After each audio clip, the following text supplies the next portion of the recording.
뭘 먹고 있었느냐? 니탄이라는 거 아시는 거 모르겠어요. 니탄이라고.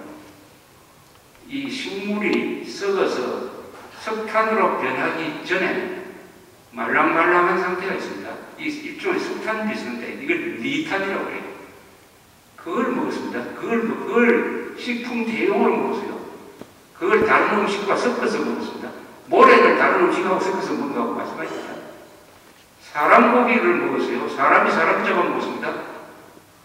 사람이 사람 잡아먹었다면 안 믿으시죠? 탈북자들 혹시 만나보세요. 탈북자들 중에 이런 사람 많아요. 사람이 사람을 잡아먹다가 들켜서 공개 처형된 걸 본 적이 있다 하는 사람들이 많습니다. 그러면 사람이 사람을 잡아먹었으면 흉악범죄로 아시죠? 그렇지 않아요. 북한에서는 독한 사람들이 살아남았어요. 그럼 어리숙한 사람들 굶어 죽었습니다. 누가 많이 굶어 죽었느냐? 나이 많은 사람들이 굶어 죽었습니다. 그리고 5살 미만 나이 많은 사람과 어린이들이 가장 많이 굶어 죽었습니다. 양심 있는 사람, 체면 차리는 사람들이 주로 굶어 죽었습니다. 그런데 굶으면 어떻게 되냐? 사람이 정신이 죽기 직전까지 정신이 말똥말똥합니다. 금식해보시면 아시겠지만은 금식할수록 정신은 말똥해요. 그 과정이 한 6개월 정도 갑니다. 굶어 죽는 과정은. 교통사고는 순간적으로 죽지만은 굶어 죽는 게 굉장히 고통스러운 것인데 나중에 굶다가 보면은 사람이 환경을 보게 되고 정신이 이상해지고 그럽니다. 어머니가 옆에 누워있는 갓난아기가 강아지처럼 보입니다. 물을 펄펄 끓여놓고 그게 집어넣어가지고 꺼내보니까 딸이더라고요.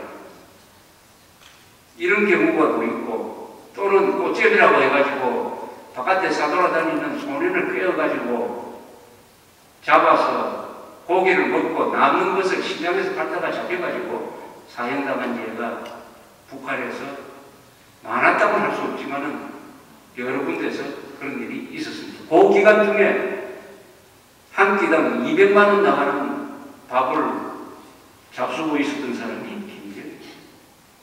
그러니까 짐승보다 못하는 말이죠. 짐승보다 못했다.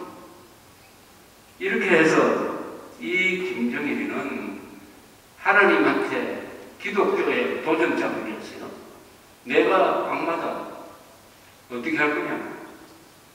이렇게 아주 그것을 몸으로 실천했습니다. 김일성, 김정일이가 지난 65년 동안에 한 일 중에서 제일 중요한 일이 뭐냐? 북한에서 기독교 세력을 말살하는 거였어요. 원래 기독교 세력은 북한에 먼저 들어오기 때문에 북한이 특히 평양이 우리 기독교의 중심이었습니다. 6.25 사변을 거치면서 그분들이 많이 남한으로 넘어와서 남한이 기독교화됐어요. 오늘날 대한민국의 발전은 기독교 세력이 한국 사회의 줄줄이층이 되었다. 그래서 옛날부터 개화기 때부터 독립운동 때부터 그리고 나라를 세울 때 그리고 나라를 지킬 때 산업화할 때 민주화할 때 지금까지 한국에서 기독교 세력이 이 나라를 이끌어가는데 항상 중심에 있었다. 오늘 한국의 기독교가 없으면 우리가 보는 이런 근사한 대한민국의 발전은 없습니다. 한국의 기독교 세력은 대한민국 발전의 주체 세력이었어요. 북한은 왜 저래 망했느냐? 여러 가지 이유 중에 중요한 이유를 들면 기독교 세력을 말살했기 때문입니다. 기독교 세력이 있으면 나라가 발전합니다. 특히 신교, 프로테스탄트가 많은 나라는 나라가 발전한다는 게 세계적으로 다 증명이 되어 있어요. 1517년에 마르틴 루터가 종교개혁을 했습니다. 그래서 신교가 생겼어요. 프로테스탄트라고 불리는 신교.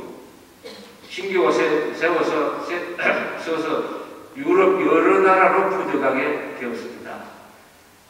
첫째, 스위스가 기독교 신교로 되었습니다. 독일이 그렇게 되었어요. 네덜란드가 신교로 되었습니다. 그 다음에 덴마크, 노르웨이, 스웨덴이 루트교로 바뀌었어요. 영국이 국교가 만들어지고 거기에 장로교가 영국이 되었습니다. 청교도들이 혁명을 일으켜서 영국에서 왕의 목을 치고 또 그 청교도들이 핍박을 받으니까 미국으로 메이플라워라는 배를 타고 지금 매사추세츠주 플리머스라는 데 상륙을 했어요. 그래서 미국에 청교도 정신을 수출을 했습니다. 그 청교도 정신, 퓨리탄이라고 그러죠. 장로교죠. 그 청교도 정신이 미국 건국 정신이 되었어요. 건국 정신이 되었습니다.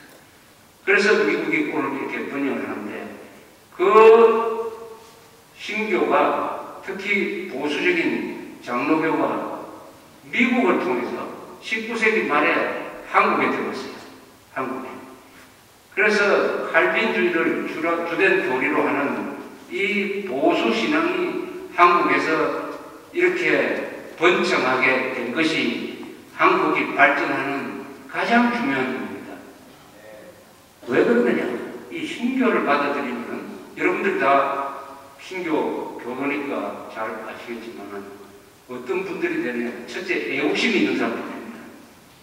애국심이 있어요. 천주교는 어떠냐? 존경의 대상, 복종의 대상이 자기 나라에 있는 것이 아니라 교황에 있죠. 교황청. 그러나 신교도들은 자기가 나라 있는 이 조국을 발전시킨다 하는 데 대해서 굉장한 확신이 있어요. 또 신교도들은 법을 잘 지키는 사람입니다. 법을 잘 지켜요. 칼빈이나 루트나 이 사람들이 가장 강조했던 것은 기독교인들이 법을 지켜야 된다. 그 권력을 가진 사람이 기독교를 탄압하면 저항을 해야 되지만 그렇지 않으면 정부에 협조를 해야 된다. 법을 지켜야 된다. 세 번째는 뭐냐? 열심히 일해서 돈 벌어야 된다. 모든 종교 중에서 신교도만이 거의 유일하게 돈벌이 하는 것이 하나님을 즐겁게 하는 것이다. 하나님을 기쁘게 하는 것이다 하는 교리를 발전시켰어요. 그전에는 뭐냐? 돈 빌려주고 가지고 이자 받는 거, 이건 나쁜 짓이다 하는 생각을 우리 기독교가 많이 가지고 있었습니다. 그러나 신교도들은 그렇게 생각하냐? 당연히 이자를 받아야 된다. 그리고 일을 열심히 해가지고 돈을 많이 벌어가서 이 돈을 가지고 가난한 사람을 돕고 교회를 짓고 하는 것이 하나님을 영광되게 하는 것이므로 열심히 돈을 벌어라. 그래서 신교도가 커지면은 자본주의가 발전합니다. 부자 나라가 되는 것이죠. 이렇기 때문에 신교가 주류 종교가 된 나라치고 가난한 나라는 한 나라밖에 없다고 해요. 그 어느 나라는 아프리카에 이디오피아라는 나라가 있습니다. 이디오피아가 이 신교도 가운데 그 나라는 가난해요. 그게 유일하게 예외라는 이런 이야기가 있습니다. 다행히 한국은 19세기 말부터 기독교가 되었어요. 그런데 북한에서는 나라를 부흥시킨 기독교 세력을 공산주의 적으로 규정을 해가지고 말살을 해버렸습니다. 말살입니다. 그래서 김일성, 김정일은 사탄의 세력이 되었어요. 많은 목사님이, 신학자들이 김일성, 김정일을 성경적으로 어떻게 볼 거냐 하는 데 대해서 두 가지 설을 가지고 있습니다. 하나는 용서를 할 수 있는 원수다, 원수. 원수가 오른쪽 뺨을 때리면 왼쪽 뺨을 내주면서 더 때리라고 하면서 회개를 요구할 수 있는 그런 원수다. 다른 사람은 그게 아니고 사탄의 세력이다. 따라서 이건 용서할 수 없고 회개해달라고 기도할 필요도 없는 우리가 반드시 제거해야 될 사탄의 세력이다. 아마 그렇게 생각하는 신학자나 목사님들이 훨씬 많을 것이라고 생각을 합니다. 왜 사탄의 세력이냐? 김일성, 김정일은 스스로 하나님이 되고 특히 김일성은 스스로 신이 되었어요. 하나님의 자리에 도전을 했습니다. 하나님의 자리에 들어가 버렸어요. 북한 사람들 마음속에는 김일성은 하나님입니다. 하나님. 우상이고 하나님이에요. 우상이고 하나님이니까 우리 기독교 신도들이 절대로 용서할 수 없는 자가 있다면 김일성, 김정일. 더구나 이제 3대에 걸쳐서 세습을 하려고 합니다. 3대에 걸쳐서. 그런데 우리 성경은 이자의 말로에 대해서 또 정확하게 예측을 하고 있습니다. 바로 요한계시록 13장 이후에 보면은 이 짐승들이 어떻게 되느냐 하는 것을 자세하게 써놨습니다. 아주 징벌을 받아가지고 비참하게 되고, 이 요한계시록과 더불어 구약 성경 중에서 가장 위대한 예언서 중에 하나인 이사야서에서도 계명성의 아들들이 어떻게 되느냐 하는 것은 아까 읽어드린 14장 19절에서 20절처럼 나중에 되면은 이 김일성, 김정일 우상의 자손들은 어떻게 되냐, 죽어도 묻힐 데가 없다. 여러 사람들이 밟아버렸다. 후손을 도륙한다. 이렇게 이야기했습니다. 도륙한다. 도륙한다는 말은 굉장히 무서운 단어예요. 도륙이라는 말은 그대로 번역을 하면 짐승처럼 죽인다는 것입니다. 사람을 사형시키는 게 아니고 짐승처럼 죽여버린다.